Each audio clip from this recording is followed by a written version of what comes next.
ನಮಸ್ಕಾರ. ಇದು ವಿಜ್ಞಾನ ಭಾಗ 2 ಪಾಸಿಂಗ್ ಪ್ಯಾಕೇಜ್ ಆಗಿದೆ. ಅದೇ ಮೊದಲನೇ ವಿಡಿಯೋ ಕಂಟಿನ್ಯೂ ಆಗಿ ಎರಡನೇ ವಿಡಿಯೋ ಇದಾಗಿದೆ.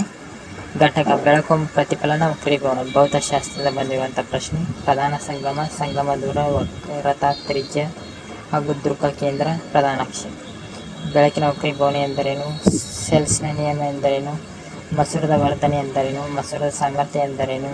ಹಾಗೂ ಮಸೂರದ ಸಾಮರ್ಥ್ಯ ಒಂದು ಡಯಾಪ್ಟರನ್ನು ವ್ಯಾಖ್ಯಾನಿಸಿ ಅಂತ ಮುಂತಾದ ಒಂದು ಅಂಕದ ಪ್ರಶ್ನೆಗಳಿವೆಲ್ಲ. ನಿಮ್ನ ದರ್ಪಣದ ಉಪಯೋಗಗಳನ್ನು ಪಟ್ಟಿ ಮಾಡಿ ನಾವು ವಾಹನ ಹಿನ್ನೋಟ ದರ್ಪಣವನ್ನು ಬಳಸಲು ಪಿನ್ ದರ್ಪಣಕ್ಕೆ ಆದ್ಯತೆ ನೀಡುತ್ತೇವೆ ಏಕೆ? ವಕ್ರೀಭವನ ಸೂಚ್ಯಂಕ ಎಂದರೇನು? ವಕ್ರೀಭವನ ಸೂಚ್ಯಂಕ 2.42 ಇದೆ, ಹೇಳಿಕೆಯ ಅರ್ಥವೇನು? ಮುಂತಾದ ಒಂದು ಅಂಕದ ಎಲ್ಲ ಪ್ರಮುಖ ಪ್ರಶ್ನೆಗಳು. ಈಗ ಮಾನವನ ಕಣ್ಣು ಮತ್ತು ವರ್ಣಮಯ ಜಗತ್ತಿನಿಂದ ಕೇಳಿರುವಂಥ ಪ್ರಶ್ನೆಗಳಿವೆಲ್ಲ ನೋಡಿಕೊಳ್ಳಿ ಸ್ನೇಹಿತರೆ. ಇವೆಲ್ಲ ಬಹುಮುಖ್ಯ ಮತ್ತು ಪ್ರಮುಖ ಪ್ರಶ್ನೆಗಳೆಲ್ಲ. ಒಂದು, ಘಟಕ ಶಕ್ತಿ ಆಕಾರಗಳು. ನವೀಕರಿಸಲಾಗದ ಶಕ್ತಿ ಸಂಪನ್ಮೂಲಗಳು ಎಂದರೇನು ಅಂತಿದೆ, ಅದನ್ನು ನೋಡಿಕೊಳ್ಳಿ. ಸೌರ ಸಾಧನವನ್ನು ಪಟ್ಟಿ ಮಾಡಿ. ಸೌರ ಕುಕ್ಕರ್, ಸೌರಕೋಶ, ಸೌರ ಜಲಪಾತಕ ಅಂತಿದೆ, ಇದೆಲ್ಲ ನೋಡಿ. ಹಾಗೂ ಜೈವಿಕ ಅನಿಲ ಎಂದರೇನು? ಇದು ಬಹಳ ಮುಖ್ಯವಾದ ಪ್ರಶ್ನೆ. ಜೈವಿಕ ಅನಿಲ ಎಂದರೇನು ಅಂತಿದೆ, ಇದು ಮುಖ್ಯವಾದ ಪ್ರಶ್ನೆ, ಅದನ್ನೊಂದು ನೋಡಿಕೊಳ್ಳಿ.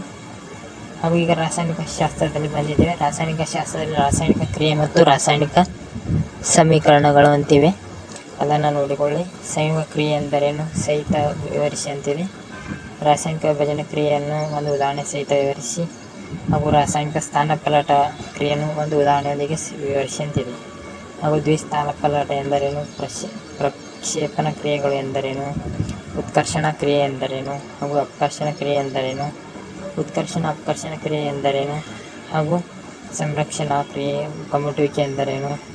ಕಬ್ಬಿಣದ ಮೊಳೆಯನ್ನು ತಾಮ್ರ ಸಲ್ಫೇಟ್ನಲ್ಲಿ ಮುಳುಗಿಸಿದಾಗ ತಾಮ್ರ ಸಲ್ಫೇಟ್ ದ್ರಾವಣ ಬಣ್ಣ ಬದಲಾಗುವುದು ಏಕೆ ಅಂತಿದೆ. ಮುಂತಾದ ಎಲ್ಲ ಪ್ರಶ್ನೆಗಳಿವೆ, ಇಲ್ಲಿ ನೋಡಿಕೊಳ್ಳಿ.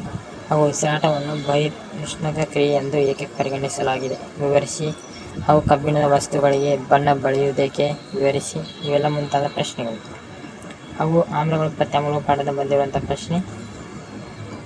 ಗ್ರಹಣ ಸೂಚಕ ಎಂದರೇನು?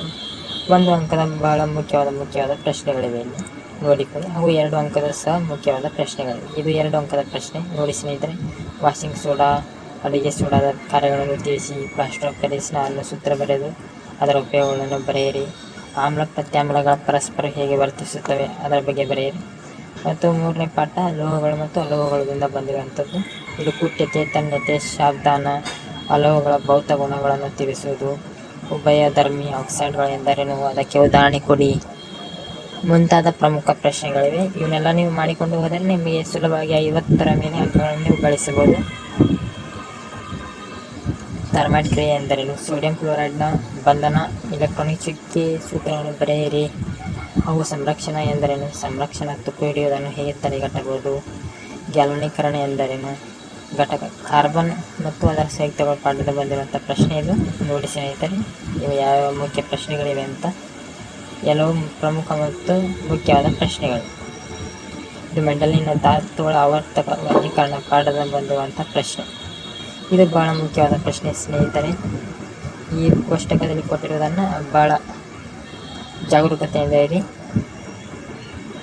ಮತ್ತು ಜೀವಶಾಸ್ತ್ರದಿಂದ ಜೀವಕ್ರಿಯೆ ಪಾಠವು ಬಹಳ ಮುಖ್ಯ ಮತ್ತು ಪ್ರಮುಖ ಪಾಠವಾಗಿದೆ. ಅದರಲ್ಲಿ ದ್ಯುತಿ ಸಂಶ್ಲೇಷಣ ಕ್ರಿಯೆ, ಬಾಷ್ಪ ವಿಸರ್ಜನೆ, ಅಲ್ಲಿ ಜೀರ್ಣಾಂಗ ವ್ಯವಸ್ಥೆ ಮತ್ತು ಸಾಗಾಣಿಕೆ ವ್ಯವಸ್ಥೆ, ವಿಸರ್ಜನಾ ವ್ಯವಸ್ಥೆ, ಸಸ್ಯಗಳು ಮತ್ತು ಪ್ರಾಣಿಗಳ ಎರಡನ್ನೂ ನೀವು ಕಾನ್ಸಂಟ್ರೇಟ್ ಮಾಡಬೇಕಾಗತ್ತೆ. ಅದು ಮಾಡಿದಾಗ ನೀವು ಪೂರ್ಣವಾಗಿ ಆ ಪಾಠದ ಎಷ್ಟು ಸುಲಭವಾಗುತ್ತಲ್ಲ ಅಷ್ಟು ಸುಲಭವಾಗಿ ನೀವು ಅಂಕಗಳನ್ನು ಗಳಿಸಬಹುದು.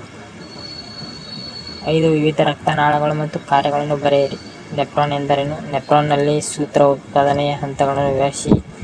ನಿಯಂತ್ರಣ ಮತ್ತು ಸಹಭಾಗಿತ್ವದ ಬಗ್ಗೆ ಬರೆಯುವುದಾಗಿದೆ. ಇವೆಲ್ಲ ನೋಡಿ ಸ್ನೇಹಿತರೆ, ಇದು ಸುಲಭವಾದದ್ದು ಮತ್ತು ಇದು ನಮ್ಮ ಪರಿಸರದಿಂದ ಬಂದಿರುವಂಥದ್ದು. ಓಜೋನ್ ಬಗ್ಗೆ ಇದೆ ಬಹಳ. ಓಜೋನ್ನ ನಾಶ ಮಾಡೋದು ಹೇಗೆ, ನಾಶ ಮಾಡಲು ಕಾರಣಗಳು, ಅದು ತಡೆಗಟ್ಟುವ ಕ್ರಮಗಳು, ಹೇಗೆ ನಾಶವಾಯಿತು ಅದರಿಗೆ, ಮತ್ತು ಜೈವಿಕ ವಿಘಟನೆಗೆ ಮತ್ತು ವಿಘಟನೆಗೆ ಒಳಗಾಗದ ತ್ಯಾಜ್ಯಗಳ ಬಗ್ಗೆ ತಿಳಿಸುವುದಾಗಿದೆ. ಇವು ಜೀವಿಗಳು ಸಂತಾನೋತ್ಪತ್ತಿ ಹೇಗೆ ಮಾಡುತ್ತವೆ ಅದಿದೆ ಈ ಪಾಠದಿಂದ ಬಹಳ ಪ್ರಮುಖ ಮತ್ತು ಮುಖ್ಯ ಅಂಕ ಗಳಿಸುವ ಪಾಠವಾಗಿದೆ ಸ್ನೇಹಿತರೆ, ಇದನ್ನೊಂದು ನೋಡಿಕೊಳ್ಳಿ. ಹಾಗೂ ಅನುವಂಶೀಯತೆ ಮತ್ತು ಜೀವ ವಿಕಾಸದ ಬಂದಿರುವಂಥ ಪ್ರಶ್ನೆಗಳಿವೆಲ್ಲ ನೋಡಿ. ಇದೇ ರೀತಿಯಾಗಿ ನೀವು ಅಂಕಗಳನ್ನು ಗಳಿಸಬಹುದು. ವಿಜ್ಞಾನ ಸಬ್ಜೆಕ್ಟ್ನಿಂದ ಇದು ಸುಲಭವಾಗಿದೆ ಮತ್ತು ಈಸಿಯಾಗಿ ನೀವು ಅಂಕಗಳನ್ನು ಗಳಿಸಬಹುದು. ನೋಡಿ, ನೈಸರ್ಗಿಕ ಸಂಪನ್ಮೂಲಗಳ ಸುಸ್ಥಿರ ನಿರ್ವಹಣೆ, ಈ ರೀತಿಯಾಗಿ ಪ್ರಶ್ನೆಗಳನ್ನು ಕೇಳ್ತಾರೆ. ನೀವು ಸುಲಭವಾಗಿ ಅಂಕಗಳನ್ನು ಗಳಿಸಬಹುದು. ಧನ್ಯವಾದಗಳು.